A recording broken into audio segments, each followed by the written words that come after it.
Good afternoon, everybody. Dr. Munchudappa, Senior Most Diabetologist in Karnataka, Dr. Vital Gupta, Diabetologist from Batinda, Dr. Banshi Sabu, Dr. Aravind, and delegates.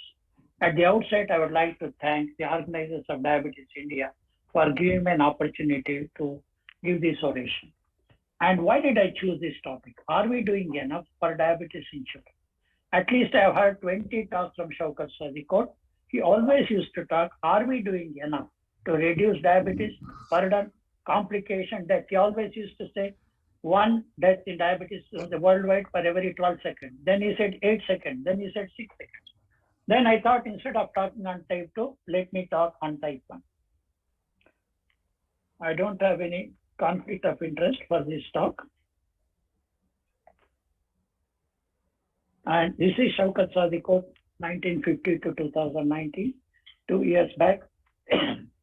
I met him in EDA pants. Last time he said, Prasannakumar, I want to talk to you. And he said, I want to do something for diabetes children. I know you have got many centers and you are doing great. I said, okay. Unfortunately, 2-3 months later, he died in October. He always used to quote one thing, ivory towers to ground reality. He said, we can sit here, IDF, EDA, make statements, but unless you have ground realities, it's not going to work. That's why I'm going to talk about ground realities of type 1 diabetes in the world, more so in India, what we have done, what we need to do. This is what Dr. Munchudappa has already said about Dr. Shaukat, and he was consultant endocrinologist in diabetes metabolic disorders at Jeslow Hospital. I met him almost 3 decades back. The first Diabetes India meeting happened in Bangalore 2.5 decades back. Myself, Munchudappa, Aravind, and Dr. Sheshya, we were there. We had the Diabetes India Research Trust opened in Bangalore also. We had account for many years. From then, it took off. We never looked back, not only academic, but also the philanthropic activities, CME for doctors. And thanks to him, if Diabetes India has started, grown to this extent, I think the whole responsibility and the credit should go to Shaukat. And he has got 2 great people, Dr. S.R. Aravind and Shaukat and Dr. Sabu, who is continuing that, and he will probably take it to greater heights when probably soul of Dr. Shaukat Sadiqot will be happy.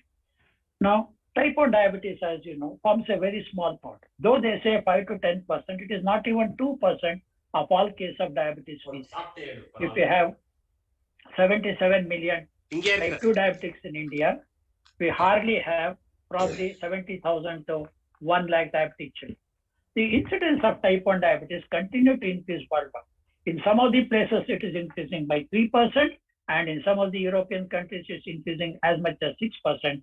Thus, it's a very serious short-term and long-term complication. All of you know, this elite audience, what are the short-term and long-term complications? Probably there are 440,000 or 500,000 children with diabetes in the world, and every year in the world, 70,000 new cases are diagnosed. If you look at diabetes in children, and if you see type 1 diabetes in particular, type 1 diabetes accounts more than 90, maybe 95% of diabetes in children below the age of 16 will be type 1 diabetes. That's why I'm focusing on type 1 diabetes. Of course, the incidence varies across the world. I'll show you our data. It can be as low as 0.1 in African and some Asian countries to as high as 57.6 per 1 lakh population children, like in Scandinavian countries. So, especially in the last 10-15 years, I have noticed we are diagnosing more and more children with type 1 diabetes below the age of 5. The youngest I have seen was almost something like 1 year, 2 months or so. So that is how we are seeing more younger patients compared to what it is. India is a home, as I told you, the second largest number of children and adolescents is 0 to 19 years with type 1. Estimated 1.1 million children and adolescents under 20 years have type 1. And of course, the India accounts for majority of children with in Southeast Asia. If you take all South Asian countries, probably we have one of the highest number of children with diabetes. That is why I'm focusing today on type 1 diabetes, and are we going to do enough? This is a paper we presented along with Dr. Munchudappa and Arvind in 2010, and this is what is a Karnataka registry, where we had done almost 13 years of capture-recapture method. With this, whatever, I can't say the registry is 100% foolproof, but We had from 95 to 2008 collected from primary, secondary, tertiary source, and we found 3.7 per lakh in boys and 4 per 1 lakh girls have got type 1 diabetes. Mind you, there was no data till 2010. 2012 or 13, somebody rang up from UK, said, I'm making IDF at last. I see so many data. Somebody says 20 per lakh, 25 per lakh, and this looks realistic. So ask me this data. And now what you see, 4 to 4.5 is based on what we have produced only in Karnataka. We don't have All India registry even today. I hope in future RSSD will do it, because under RSSD and Diabetes India, I'm sure Dr. Bansi is doing great work in type 1 diabetes. This is one of the activities we are planning also. What are the challenges in type 1 diabetes? Unlike any other part in Europe, we have very distinct rural and urban. Healthcare delivery is very poor. Now with COVID, we have realized second wave, even like Karnataka, Tamil Nadu, Kerala, who can boast of very good healthcare infrastructure, we failed. Then we don't have physicians who are trying to manage type 1 diabetes. We don't have big infrastructure. Getting insulin is a problem for poor people. Monitoring is more expensive than insulin. Admission to hospital, DKA, complications. We don't have enough of ophthalmologists in rural area to check funders. Most important, we don't have a profile or a structured education for type 1 healthcare profession. We don't have enough of psychologists, psychiatrists to counsel the psychosocial aspect. Still, even in 2021 June, major challenges remain in the development of approaches to the prevention and management of type 1 diabetes. So what are the barriers? The barriers are lack of awareness, poverty, lack of resources, distance to clinic. When I started in 95, people used to come from Gulbarga, 400, 500 kilometers. They spend more money on travel than the insulin and other side. Poor understanding of childhood diabetes. There's a lot of taboo even today. Weak healthcare system. There are not enough of nurses, dietitian, healthcare professionals to adjust it. Lack of awareness and cultural misunderstanding, plus stigmatized. And Dr. Munchudappa might remember, we used to have Karnataka Diabetes Samachar or Diabetes Samachar. When we sent, they said, please don't send it. We have not told anybody. They asked, why are you getting this magazine? Who is that? Now, type 1 diabetes is not something one doctor can. It's a multidisciplinary health system, and it requires many aspects, not only educating, insulin administration, glucose monitoring, meal planning, and screening for complications and treat that. So this is why you need a team. Type 2 diabetes, anybody can manage, whether a GP, a physician, consultant, anybody. In fact, I've seen in rural area, ENT surgeon, and even dermatologists, everybody. Many people have attended. They say, I can manage type 2 Prasannakumar, no need to refer to you. Good. But type 1 is not. Type 1 can only be managed by doctors who are trained and experienced in managing diabetes. Unless you have 100 to 150 type 1 diabetes you have managed, you cannot say, I can manage type 1 diabetes. Even after 3 to 3.5 decades, I still feel something I am not doing enough. This is a statement of ADU. It says, ideally, every child newly diagnosed with type 1 should be evaluated by a diabetes team qualified to provide up-to-date pediatric specific education and support. Where is it we have got to have nurse educator, dietitian, mental health professional, endocrinologist or diabetologist? When I started in 1988, for 4.5 crores population, Karnataka was the only endocrinologist. Today, after 30 years, I see there are more than 85 endocrinologists, more than 300 diabetologists in Karnataka, and the leader was Dr. Munchudappa. Even today, he's our leader. Now, diabetes education is very important. There's a need for structured diabetes education program.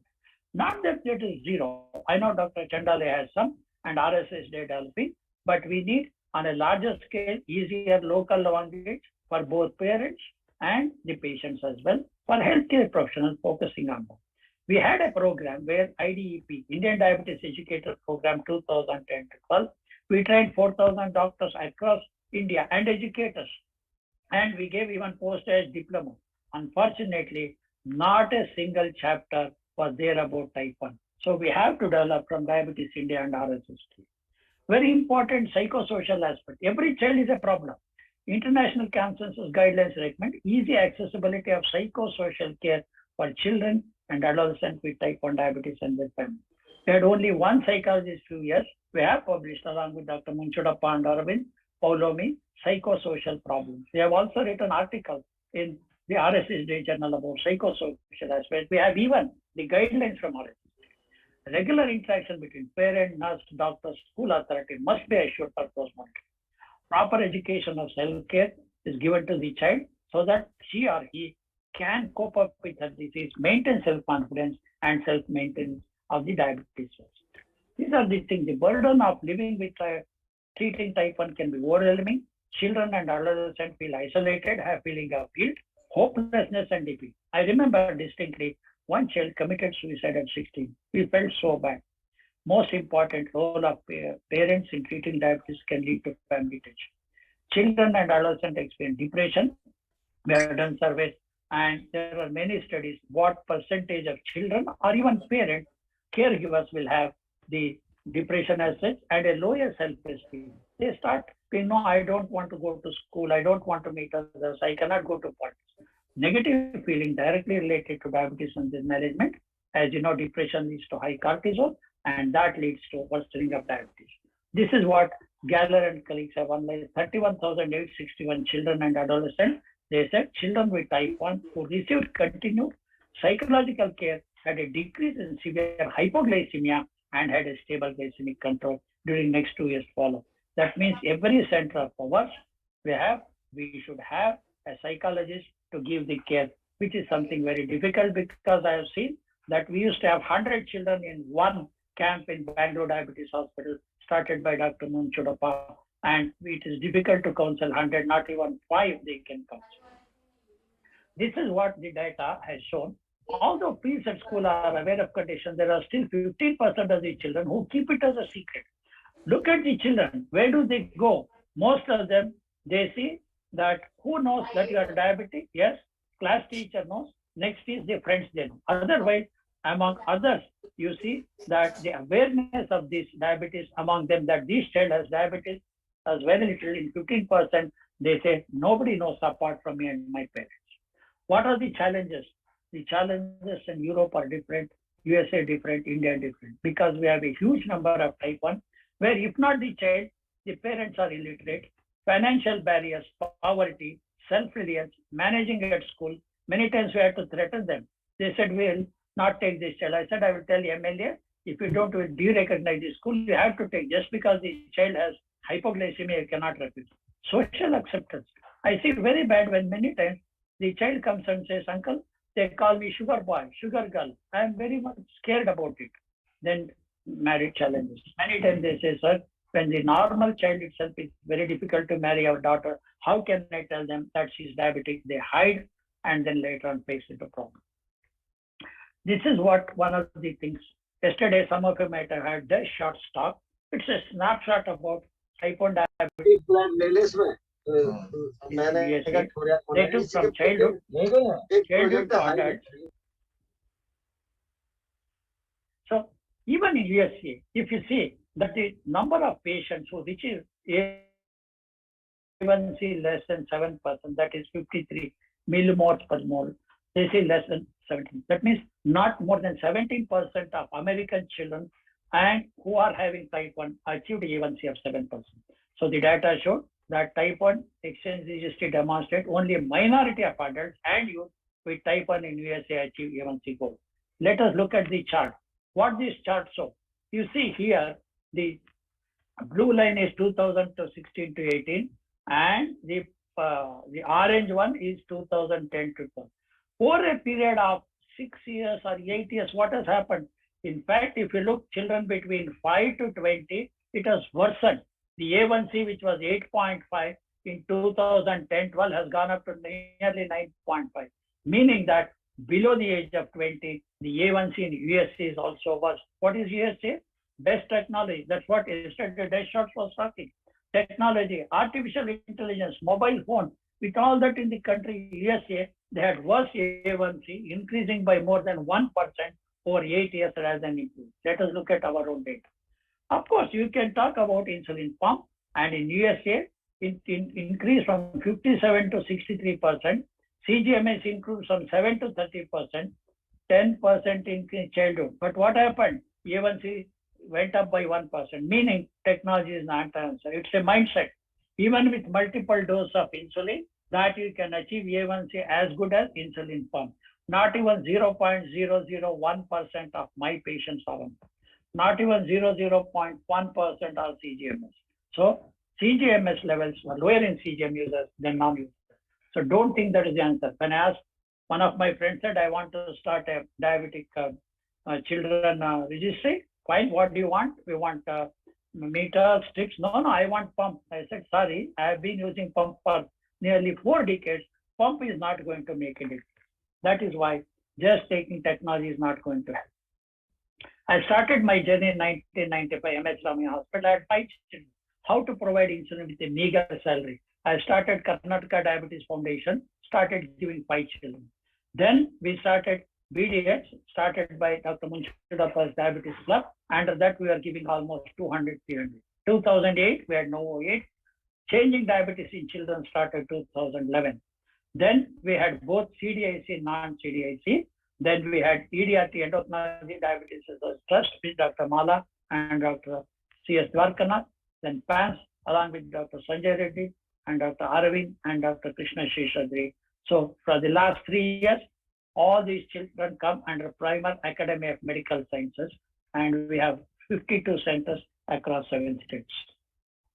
So this is the hub we have at my clinic, and there are 52 centers across Tamil Nadu, Karnataka, Pondicherry, Andhra Pradesh, Telangana, Maharashtra, 1 center in Assam. I hope in future 7 states, 50 centers will become 20 states and 150 centers under us. There is no dearth of money. We can always raise more. You can see the map of Karnataka. Almost 90% of Karnataka is covered. Every state district we have. Bangalore has 8 centers, and some like Belgaum has 2, Hubli has 3, like this 2, 3 centers. Apart from this, we have Pondicherry, Trichy in Tamil Nadu, Hosur, and we have in Kuppam, Andhra Pradesh, Hyderabad, and Dibrugarh here, Mehboob Nagar, and Kolhapur, Satara, Sangli, Maharashtra. Slowly we are spreading all across except Kerala. That means we have main centers along with others. So in 2011, we started what is known as Changing Diabetes in Children. This was Novo Nordisk Education Global Initiative and a public-private partnership established 2009 to improve access to care and life-saving medicine.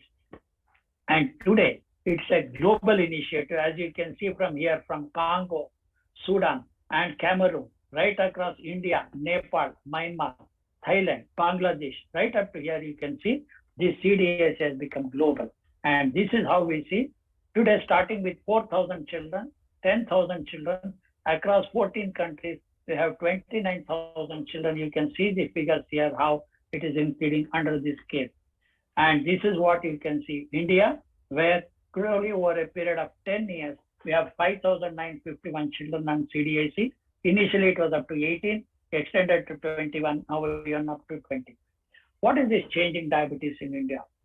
Infrastructure and equipment, training HCPs, giving free insulin, patient education, medical equipment, diabetes registry and monitoring. What started like a philanthropy ultimately became a science as such, and we could do much more. Key impact, reduction in children developing diabetic ketosis, mortality reduction, duration of admission to hospital, school days loss reduction, education, and body weight. So these are the 21 main centers with 60 centers, including Banshi has got 3 or 4 centers. These are all the centers you can see, 21 centers and 60 sub-centers. And this is what we thought CDIC will do: care, compassion, commitment. With care, compassion, and commitment, you can achieve it. This is what, it's not just supplying insulin. We had pediatric diabetes, we had a mystery to educate them. We had play for children also. Awarded prestigious yearly awards. This is what CDIC got. 423 children got higher education, 60,000 rupees. They were given scholarship also. And reached awareness to more than 5 million people. And we have 3,500 doctors, 5,000 HCPs were trained. So this is what, not just strengthening infrastructure, treatment and care, training, healthcare, educative awareness, and children camps. We had hundreds of camps all over the country. 630,000 vials and 32 lakh syringes and nearly 30 lakh glucose strips are given. 40,000 A1Cs, microalbuminuria were given, and more than 40,000 doctor consults. This is what we see at the beginning as such. The A1C, we had 7%, 7.5, 35. More than 10 was 57%. So mean A1C was 10.88. What did it do over 10 years? Then you see most of them, 30% was still on premix because ideal insulin for type 1 is basal bolus. So 26% were on premix. These are the complications at the beginning: retinopathy, nephropathy, foot ulcer, neuropathy, and 5% of these type 1 had complication at the beginning. What did we make a change? This is what we can see from 2011 to 2020, how it has changed. Baseline was 10.7. After 10 years, we have come down to 9.7. I am sure in 2 to 3 years, we'll bring it 9. Compared to USA with pumps, CGMS, their 8.5 has increased to 9.5. We have come down 10.7 to 9.7. I am sure next 3 years, all our children will try to achieve at least mean A1C will be less than 9, I can assure. What is the burden? 24% stated no burden, but others say it's a major burden, moderate burden, minor burden. This is what financial burden, at least by CDIC, this burden is taken off. This is the data under EDRT PAMS. We have 52 subcenters with nearly 3,000 children, and the male and female distribution almost same. The BMI was 17, has increased to 8.5. This is what we have achieved, good nutrition. And A1C, if you can see, 37% above 12 became 24%. And less than 11.9, 12% continuously. Less than 10 from 13 increased to 17, less than 9.9 from 16 to 22, and less than 9.2. Gradually you see that 7.9 to 10 is increasing, 11 to 12 is decreasing. This is what we have been able to achieve in these children under PAMS from 2011 to 13. 2021, it is still better. We did microalbuminuria, 30% had microalbuminuria. We'll check the hypothyroidism by TSH in all of them. Nearly 7% had subclinical, 87% had normal. Every year we do TSH. Fundus examination was done for nearly 2,000, and you can see diabetic retinopathy was seen in a very small percentage of us. Now, from this, we moved on to what is known as Global Collaborative for CDIC, started 21 with Harvard University. 14 countries in the world I can see, from Bangladesh across Cambodia, Cameroon, DRC, Kenya, and Uganda. We have 4 things important. What is the global initiative? Research, data system, translation hub, and innovative lab. And these are the ones which we are going to see, and we have to improve the infrastructure and other research. Before I ask the question, are we doing enough? Each one of you should ask this question: am I doing enough? Every physician, endocrinologist, and pediatrician, diabetologist should ask this question before we ask, are we doing, am I doing enough? Whether it's epidemiology registry, diagnosis, education, monitoring, insulin, annual checkup, preventing complications, school education, psychosocial program. Of course, the quantity of life lost in a 10-year-old boy and girl is 18 and 19. I have patients coming for the last 40 years. Type 1 diabetes, whom I have seen 1980. Even before I became endocrinologist as physician, they are still living. Gail had a negative view. Focus studies show outcomes can be improved by better management. There is no evidence this actually happening on a worldwide basis, but CDIC has proved definitely it will happen. Children will live longer and longer. 2 years, 2016 to 19, we didn't have a single mortality out of 2,000. Unfortunately, last 2 years, because of COVID, one child died due to COVID. She had a dual transplant of renal and pancreas. We did crowdfunding. She went into kidney failure, got COVID, she died. Other one was non-COVID. So ultimately, newer treatment approaches have facilitated improved outcomes in terms of both glycemic control and reduced risk of development of complications. Major challenges still occur. So I would like to end with the word with what Robert Frost said: the woods are lovely, dark and deep, but I have promises to keep and miles to go before I sleep, miles to go before I sleep. I would like to acknowledge all the doctors, social workers, technicians, dietitians who work with me relentlessly and working with me in all these 60 centers, 52 centers and main center. More than that, I'm grateful to children and parents who gave me an opportunity to serve them. I think every diabetologist and endocrinologist is a lifetime opportunity. If there is one place where there is philanthropy, as Dr. Munchudappa said at the beginning, it is children with diabetes. And also my colleagues who have been able to fund this EDRT, Mala and Dr. Barkana, And in PAMS, Dr. Aravind and Krishna Sheshadri and Sanjay Reddy has been with me from the beginning of this journey last 20. Over and above that, last but not the least, NNA team, CDAC team, Harvard Global Clinical CDAC. Thank you once again for your listening.